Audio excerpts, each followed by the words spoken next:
Welcome to Explainer Insight.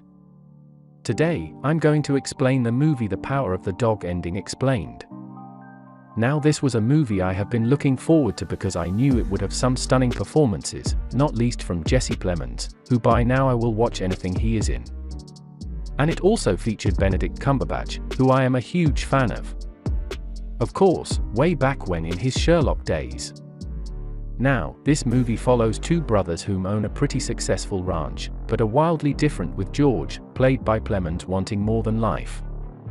Being a rancher, and spends the movie pursuing a commoner, Rose, whose husband killed himself. And then there's his brother, Phill, a homophobic, toxic man who is secretly homosexual. It is based on the book of the same name by Thomas Savage and is set in Montana in the mid-1920s. A time of great change in America, and I am really appreciating some of these Americana movies that are coming out. We had, of course, the Western that came out a few weeks ago, which was absolutely amazing on Netflix.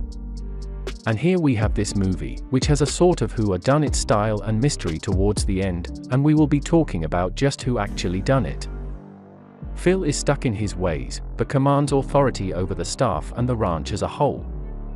But his crystal empire starts to crack when George becomes a simp and is smitten by Rose, played by Kirsten Dunst, who is absolutely superb in her role here as the downtrodden woman who turns to alcohol to soothe the pain of being tortured by George's brother. The brothers and their crew arrive at an inn, and Phill makes fun of a guy called Peter, who is Rose's son, who makes paper flowers and is accused of being a sissy. And George is almost embarrassed of his brother and goes to apologize to Rose for his brother's behavior, and then starts to fall in love with her, and the pair eventually marry. And he brings her to the ranch and sends Peter off to boarding school, much to the dismay of Phill, who despises her. But really, he hates the idea of change in the dynamic and gets to work to isolate her as he tortures her by playing the banjo as she plays the piano or the piano. And I think they call it, and refuses to turn up on time and clean up for a fancy dinner. Now it's clear that Phill is the most liked and respected brother, and George is in his shadow despite being nicer, well-dressed and having a wife. Phill undermines her later by saying she's been practicing piano when she says she's too nervous to play, and he continues his campaign against her and it leads her to drink as her son Peter comes home, who also is tormented by Phill, and Phill revels in making her a drunk as Peter works on his studies and wants to be a surgeon. Now, the actor who played Peter here played the part expertly as the meek, young, naive lad who is actually scheming to take Phill out to give his mother the life she deserves. It's important to note that some cows have started to become diseased with anthrax later in the movie, and that's kind of a thing that is brewing underneath the movie, and it forms part of Peter's plan to take out his step. Uncle Phill starts to teach Peter how to make our last two and all kinds of ranch skills, including riding a horse.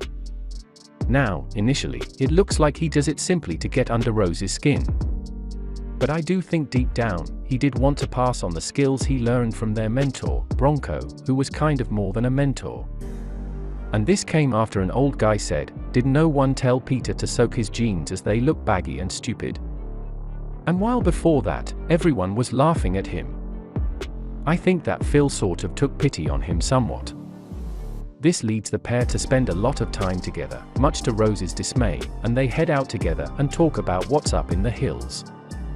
And Peter learns about the diseased cows now to get revenge. Rose actually sells hides that Phill was saving and was going to burn. He didn't want to sell them to the indigenous people who came to buy them at the ranch. But Rose sells them, which sends Phill into an irate rage. Now, interestingly, this is where it goes on. So hearing about this, we have Peter trick Phill into handling a hide with a whole kind of open wound, and that's going to lead him to die.